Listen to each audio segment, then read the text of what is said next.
Essa é a terceira aula sobre as funções aldeído e cetonas, ou aldeídos e cetonas.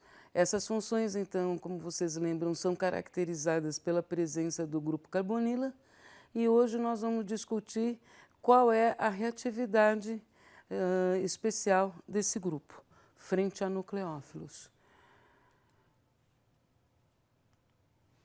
Então, a primeira coisa para lembrar é o que a gente já tinha discutido, que os aldeídos são mais reativos do que as cetonas.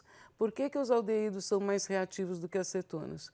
Porque reparem o que esse desenho está mostrando. Está mostrando que esse grupo R consegue doar densidade de carga para a carbonila. Então, a carbonila, como a gente tinha discutido, o carbono tem um certo caráter de carga positiva e o oxigênio tem um certo caráter de carga negativa.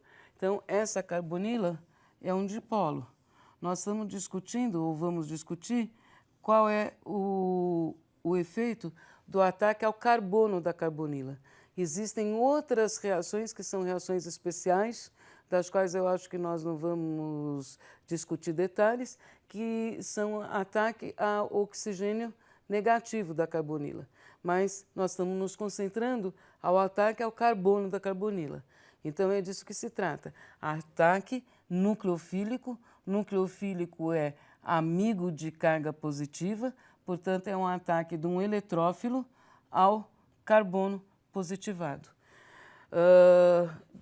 Desculpe, um nucleófilo. É um ataque do nucleófilo que tem que ter um par de elétrons livre, ao carbono da carbonila. O carbono da carbonila é a espécie que recebe os elétrons do nucleófilo. E aqui, o que a gente está vendo então? A gente está vendo que o grupo alquila doa elétrons para o carbono, como aqui o grupo alquila doa elétrons para o carbono. A hora que doa elétrons para o carbono, essa densidade de carga positiva, ela se espalha pela molécula como um todo. E eu tenho um centro negativo, que aqui está mostrado em vermelho, que é menos intenso do que o centro negativo no aldeído. Ou seja, no caso do aldeído, a carga está mais concentrada. Se eu tenho carga negativa mais concentrada, a molécula é mais instável. Quando a gente tem dispersão de carga, isso estabiliza a molécula. Portanto, o aldeído é mais reativo, isso explica esse modelo que eu acabei de falar, explica a maior reatividade dos aldeídos frente a nucleófilos em relação a cetonas. Além do mais, vocês reparem que esse carbono está mais acessível do que esse carbono também em termos estéricos. Portanto, a gente está mostrando aqui que o mais reativo é o formaldeído, que é o menor dos aldeídos. Se eu tenho um grupo R, esse aldeído, por causa da dispersão de carga que acontece na hora que eu tenho elétrons compartilhados com o centro positivo, é menos reativo do que esse, onde eu não tenho nenhum grupo alquila ligado à carbonila, e na cetona é o menos reativo de todos, onde eu tenho a maior dispersão de carga. Então é isso que esta figura está mostrando, é uma síntese que diz quais são os motivos que a gente pode propor como modelos para explicar a reatividade diferenciada de aldeídos e cetonas. Portanto, a oxidação dos aldeídos é mais fácil do que a oxidação das cetonas, porque o aldeído é mais reativo que a cetona. Por exemplo, facilmente eu consigo oxidar hexanol a ácido hexanóico. Eu tenho um rendimento de 85% aqui, olha. Então, se eu parto desse aldeído para obter o ácido, o rendimento é muito bom. De novo, deixa eu lembrar para vocês. O que está embaixo na flecha normalmente é o solvente. Então, o que está mostrando aqui é que o aldeído está dissolvido em acetona e isso é agitado com trióxido de cromo e meio ácido. Então, isso sintetiza as condições de reação. Isso é muito comum na forma da gente representar as equações na química orgânica. Diferentemente da química inorgânica, não se representam os reagentes inorgânicos e os subprodutos, só o produto principal e o reagente de partida. Então, olha, aqui está dando a condição, oxidação rápida, temperatura ambiente, o rendimento, como vocês viram, é bom. Existem outros agentes oxidantes que dão efeito também de conduzir do aldeído ao ácido, que estão mostrados aqui, permanganato, ácido nítrico a quente. No caso da ciclohexanona, é muito menos reativa. O que está aqui é a fonte. Então, inclusive, se vocês quiserem depois ler mais detalhes, vocês conseguem ler mais detalhes nessa fonte. Mas aqui eu tenho a ciclohexanona. Como eu falei para vocês, as cetonas podem ser de cadeia beta ou de cadeia cíclica. E aqui, olha, condições mais enérgicas para a gente conseguir obter. Mas reparem que a gente não obtém só o ácido hexanoico, a gente já obtém o ácido hexano-dioico, quebrou uma ligação e deu origem a um diácido, exatamente porque as condições são mais energéticas. A oxidação, então, a gente pode ter agora essas condições aqui. Óxido de prata está representado aqui, óxido de prata em amônia aquosa. Isso é conhecido como reagente de Tollens. O reagente de Tollens foi empregado durante muito tempo para diferenciar aldeídos de cetonas. Os aldeídos reagem com o reagente de Tollens e as cetonas não. Então, era uma maneira de você identificar, antes de haver outros métodos de identificação funcional, identificar através da reatividade com um reagente específico. E o reagente específico era o reagente de Tollens, que dá origem ao espelho de prata. Então, quando é aldeído, você consegue fazer o espelho de prata. Isso, então, é um balão de vidro ou um tubo de ensaio, onde você mistura esses reagentes. A prata se reduz à prata metálica e que deposita, então, nas paredes do recipiente. E dá origem se a prata se reduziu e o aldeído se oxidou. Então, é uma reação de oxirredução, onde a prata vai de +1 para 0 e o carbono também fica mais oxidado. Então, a prata reduz e o carbono oxida. É uma oxirredução e é uma oxirredução específica para aldeídos, como eu falei para vocês. O que é um nucleófilo? Eu estou falando a palavra nucleófilo há algum tempo. Então, o nucleófilo doa um par de elétrons para o eletrófilo para formar uma nova ligação química. Então, o que a gente tem aqui? Este é o nucleófilo. Ele tem uma carga negativa. Ele vai atacar esse carbono. Esse carbono é delta+. E o bromo sai como brometo. Quer dizer, abandona a molécula como brometo, levando esse par de elétrons aqui. Reparem que eu fiz uma ligação química, que eu falei que era a nova ligação química entre o carbono e o oxigênio. Olha, carbono e oxigênio. Então, se eu reajo um brometo de alquila com hidróxido, o que acontece? Eu obtenho um álcool e brometo, que é o grupo de partida. Então, isso foi só para dar um outro exemplo de reação com o nucleófilo para vocês perceberem o que está acontecendo. Reparem que o nucleófilo está compartilhando um par de elétrons. A espécie que compartilha um par de elétrons é uma base de Lewis. Então, os nucleófilos são bases de Lewis. Também poderia ser uma ligação π compartilhando elétrons, mas eu estava querendo falar de nucleófilos com carga ou com par de elétrons livres. Qual é a diferença? Porque eu falei em base de Lewis. Qual é a diferença entre um nucleófilo e uma base? Em geral, todos os nucleófilos são também bases. Mas o conceito de basicidade, o conceito em si, é que a basicidade é uma propriedade termodinâmica. Então, a basicidade está associado com o quê? Com o pKa, que a gente tinha discutido na orgânica 1, ou com Ka. Então, a gente tem um equilíbrio.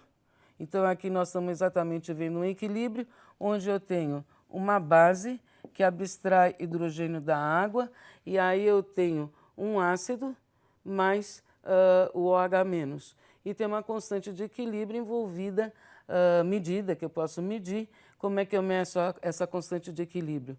Considerando as concentrações dos reagentes e dos produtos, e depois determino isso de alguma maneira experimental, e depois faço um cálculo e obtenho essa constante, que é a constante de equilíbrio. O nucleófilo, a nucleofilicidade, é um conceito cinético. Então, nucleofilicidade foi um conceito proposto ao se estudar a velocidade dessas reações orgânicas que envolvem nucleófilos e eletrófilos. Então, é um conceito cinético, por isso o K aqui é minúsculo, reparem, tá? Porque está associado com a expressão da velocidade da reação, que pode ser só dependente da concentração do nucleófilo ou dependente da concentração do nucleófilo e do Rx, ou só do Rx. Isso nós vamos depois discutir na próxima função que nós vamos estudar, que é exatamente a substituição nucleofílica ao carbono de haletos de alquila. Bases fortes, então, são em geral bons nucleófilos, mas os conceitos são um pouco diferentes. Mostrando isso de uma forma mais pictórica, o que a gente tem aqui? Que se eu tenho este é o nucleófilo, ó, ele tem uma ponta negativa. Então, esse nucleófilo, ele pode tanto abstrair hidrogênio como atacar o carbono. Se ele abstrai hidrogênio, ele está agindo como base, porque ele está abstraindo um próton. Se ele ataca o carbono, ele está agindo principalmente como um nucleófilo, que é o ataque ao carbono, que é um centro eletrofílico. Então, aqui, um centro nucleofílico é um eletrófilo. Então, aqui eu tenho de novo o mesmo exemplo, o oxigênio. Aqui, olha, eu tinha um grupo que é um grupo metóxido, ou seja, é um nucleófilo que eu obtenho a partir do álcool metílico. E aqui eu tenho o próprio etanol. Então, esse etanol, eu não tenho mais uma carga livre, eu tenho um par de elétrons, e esse par de elétrons pode fazer a mesma coisa, ou abstrai hidrogênio, ou ataca ao carbono, que é o carbono delta+, aqui. Certo? Ele está atacando a esse carbono. Portanto, a gente pode ter ou a mesma espécie agindo como nucleófilo, atacando ao carbono, ou agindo como base, atacando o hidrogênio. Por enquanto é só isso que é importante. Depois a gente vai discutir por que é E1, SN aqui. SN é substituição nucleofílica, E é eliminação, eliminação do hidrogênio e de mais uma espécie para dar um alceno. Então, é o mesmo caso. Tá certo? Então, a gente está vendo o nucleófilo atacando aqui, ó, o carbono da carbonila, e o nucleófilo atacando aqui o carbono da carbonila. E o que a gente está vendo é que aqui esse carbono está muito mais protegido, é mais difícil, porque eu tenho dois substituintes razoavelmente grandes ligados a esse carbono, que era o que a gente já tinha mostrado no caso das cetonas. E aqui eu tenho um hidrogênio, olha. O ataque é mais fácil ao carbono, ele está menos blindado. E aqui está mostrando exatamente o ataque do nucleófilo ao carbono, que tem uma fração de carga positiva. Estão vendo? Por isso que ataca aqui. Então, é uma reação ácido-base. Por isso a gente tinha discutido na orgânica 1 os conceitos de ácido e base, que começava com ácido de Arrhenius, depois de Bronsted-Lowry e depois de Lewis. Então, isso é tipicamente uma reação ácido-base de Lewis, onde eu estou aqui compartilhando o par de elétrons para formar uma ligação química. E aqui exemplos, simplesmente. Exemplos, está certo, um esquema genérico, onde eu tenho um nucleófilo atacando o carbono da carbonila, esse par de elétrons, então, vai para o oxigênio, porque se o nucleófilo está ligando aqui, eu tenho que tirar um dos pares de elétrons da ligação π. Lembre que essas flechas sempre estão mostrando o movimento de par de elétrons. Reparem aqui, olha, par de elétrons agora, então se forma esse intermediário, que é o intermediário tetraédrico. Aqui é planar o composto, a gente já tinha visto isso, que o carbono da carbonila é planar. E agora, quando entra o nucleófilo ligado ao carbono, eu tenho um intermediário tetraédrico.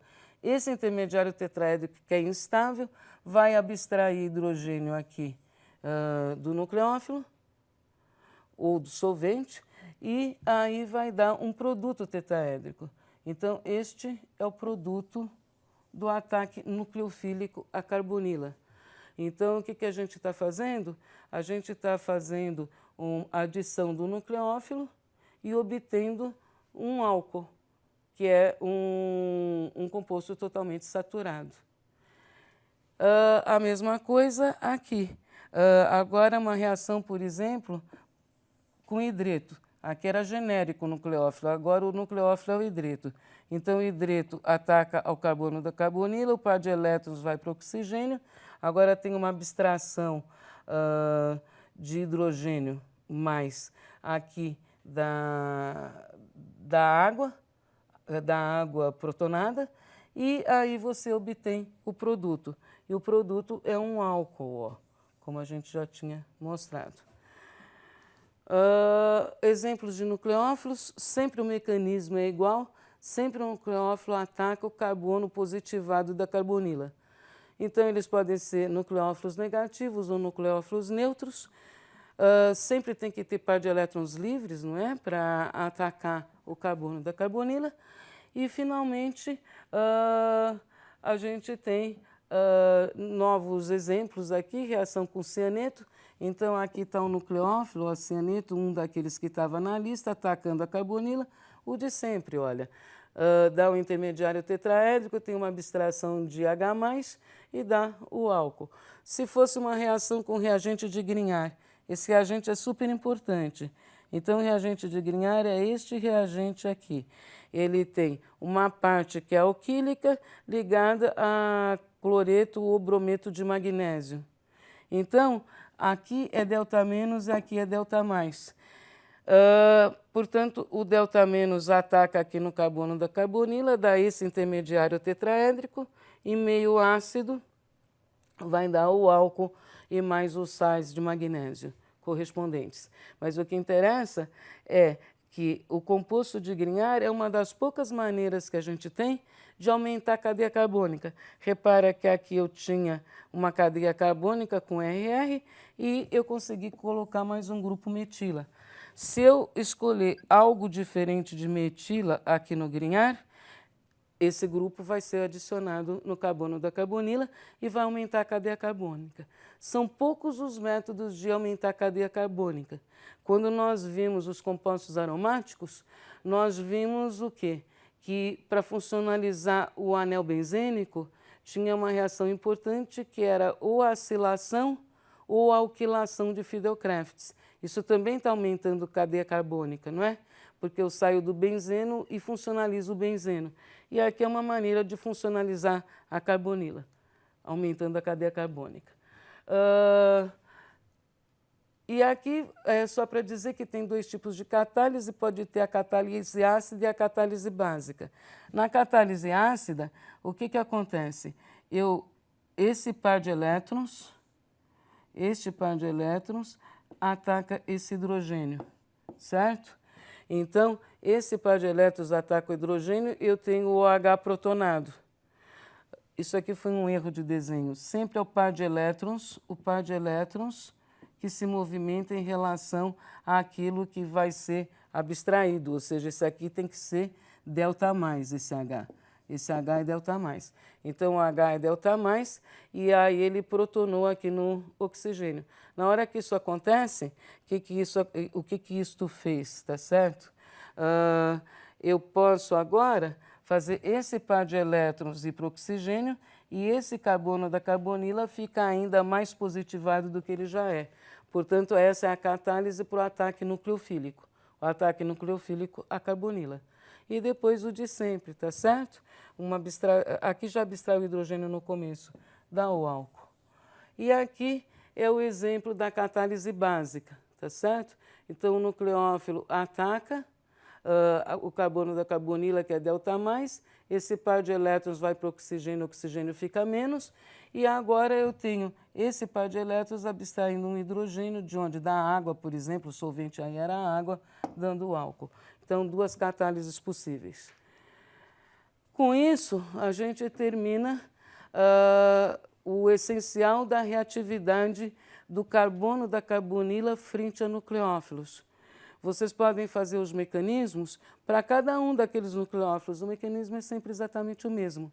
E aí dá para treinar substituindo um nucleófilo, seja ele carregado ou neutro, como a água, por exemplo, ou o cianeto, que tem carga negativa. O resto do estudo tem que ser com as leituras ou com assistir os vídeos que vão estar acompanhando essa aula, porque essa aula era só para ressaltar os pontos principais do assunto. Agora é necessário que vocês façam exercícios e leiam alguns textos para acompanhar essa aula e poder compreender melhor essa função.